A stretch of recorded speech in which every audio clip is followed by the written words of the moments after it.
Hey everybody, Patton here. Welcome back to the channel. So today the Hakchi Easy Install Updater has been released by Team Hakchi Resources, and they have given me a preview build to share with you guys just to go through all the different functions of that application. There's 4 things this application will do. It will allow you to install the newest version of Hakchi CE as a new install. It will upgrade any previous version of Hakchi to Hakchi CE. And then it will allow you to do that on your NAND without a USB stick or on a USB stick. So there's going to be 4 different videos involving this, and you can choose whatever video applies to you and how you want to do this. So this is a wonderful, wonderful application. I've already messed with it some. It works perfectly. It is step by step, the easiest thing you will ever use. This video will be focusing on installing a brand new Hakchi to your USB drive. So let's get started. I'm going to open up the application here, bring this down, knock knock. Let's go, version 1. This simple application will update your old existing Hakchi 2 to Hakchi 2 CE or install a fresh copy to either your computer, USB, or SD card. This installer/updater will work for both NAND and USB host setups. It also requires an internet connection to download the latest versions of the Hakchi 2 CE build and tools. You will be asked a series of questions, so just follow them step by step, and this app will do most of the work for you in getting you up and running. If you have any issues with the install process, you can ask for help at the SNES Mini Reddit page at that address, or find us at HakchiResources.com. Good luck and have fun. Signed, Swing Flip. Let's go!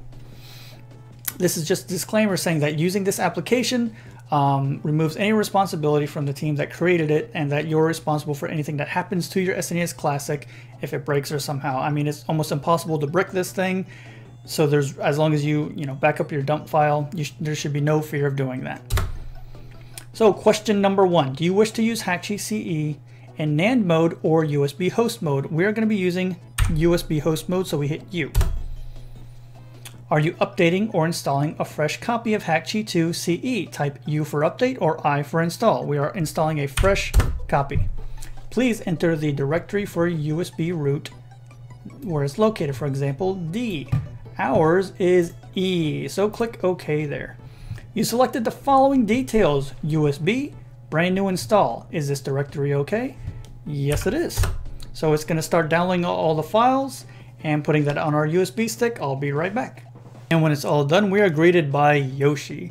So it says here, cool, looks like everything ran correctly, unless you saw a lot of red errors. Then this message doesn't really apply to you, and you should probably try and work out what went wrong and try not to cry. They're talking about all this text that comes up here. If it's in red, that means nothing worked. Ours was a nice bright green, so we're all good.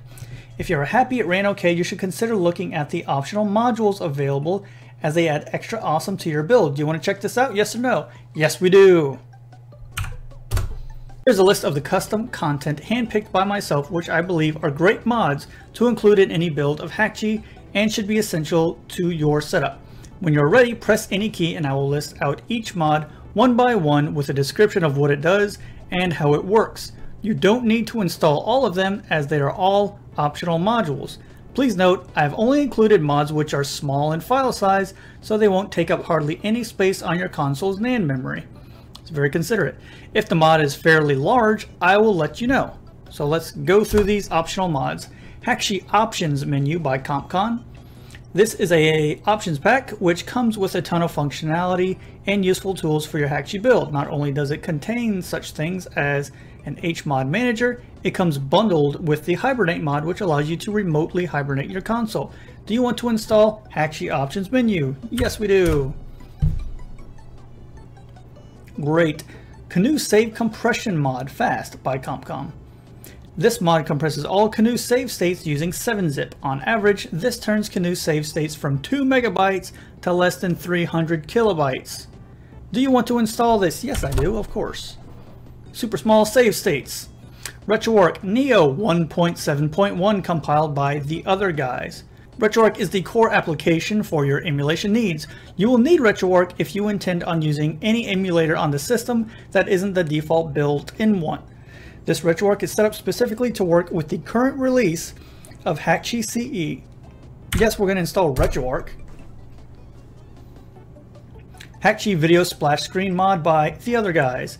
It's an awesome Hakchi 2 module which adds a video splash screen to your Nintendo, SNES, and Nintendo Classic console. It currently supports up to 480p video and now supports audio as well. We will install that splash screen module. Hakchi Advanced Music Hack by Swing Flip. This module would disable Nintendo, Super Nintendo Mini's default menu music and randomly play as much custom music you want, located on your external USB SD drive. Install the mod, please.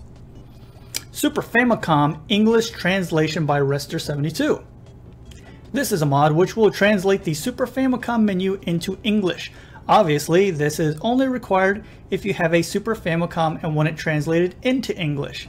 I highly recommend not installing this on anything but a Super Famicom. This mod only works on a Super Famicom to translate everything to English. So you have like a Super Famicom background and everything's in English text. This only works on a Super Famicom. I don't have a Super Famicom, so we're going to say no. Then you have your little checklist of stuff that you picked. This one right here is showing not applicable, the Hibernate mod, because that is included with the options menu, so they didn't ask us that question. Here's the no to the Super Famicom English translation. There is going to be one more option here that they're going to incorporate soon. The essential cores, which is like your Game Boy Advance core, Game Boy Genesis, things like that. All those cores will be given an option here. Do you want to install all these cores? Yes, of course you do. Why wouldn't you do that? Those are going to be the stable release of those cores, just like Hakchi CE is the most stable release, and the RetroArch Neo are the stable releases. Everything in here is going to be a stable release. Do you need help on how to install, upgrade the custom kernel? Yes, we do. Is your console already modified? No, it is not. Plug your console into the PC with the USB cable and push any key. Open Hakchi CE, select the kernel menu and click Dump Kernel. Press any key to continue. So this is telling you how to dump the kernel and then how to flash the custom kernel. I can show you that real quick. I'm going to blind you for 1 second. Sorry about this. Oh, that wasn't too bad. Okay, so here's our USB drive. Let's open up our Hakchi program. Excuse me, all of you guys. We have a Super Nintendo one. It's going to restore the original games. I know this is kind of off screen. Sorry about that. It's just how it is. All done. Thank you for installing our program. So to dump your kernel, you just go to Kernel, Dump Kernel. Do you want to dump the kernel? There you go. Yes, I do. So this is telling you to hold the power button, or excuse me, hold the reset button on your SNES Classic as you hit the power button. Once you do that, a green bar will appear on your screen. Once it's filled in green all the way, it means your kernel is dumped and you have it backed up. That is a very important step. You have to make sure you do that. You need that backup dump to restore your Super Nintendo in case anything happens. So once you've dumped your kernel, go back to this kernel tab, flash custom kernel. It will ask, do you want to flash the custom kernel? If you click yes, once again, hold the reset button on your system, turn the power on, the green bar will appear. Once it's filled up all the way, it means that the custom kernel has been flashed and your Super Nintendo is hacked and it is all ready. That's all you have to do. Okay, so you should be ready to go. If you have any issues or require any help, you can find us at the Reddit group Mini SNES Mods at that website. This release was brought to you by the other guys and Hakchi Resources at that website and HakchiResources.com. Credits go to Swingflip, Compcom, DNA64, BS Linol, Defcorns. Shoutouts to Team Shinkansen for Hakchi CE and KMDF Medic for his work on RetroArch and cores. Special thanks to the guys who helped test the project and support us developing. And that's it. That's the easy install and updater. That's all you got to do. So I hope this video was useful to you, and I'll see you next time. Hey guys, if you want to contact me outside of YouTube, feel free to use any of these social media platforms. Also, while you're here, why don't you check out some of the other videos that I put out, and if you feel like it, subscribe to the channel.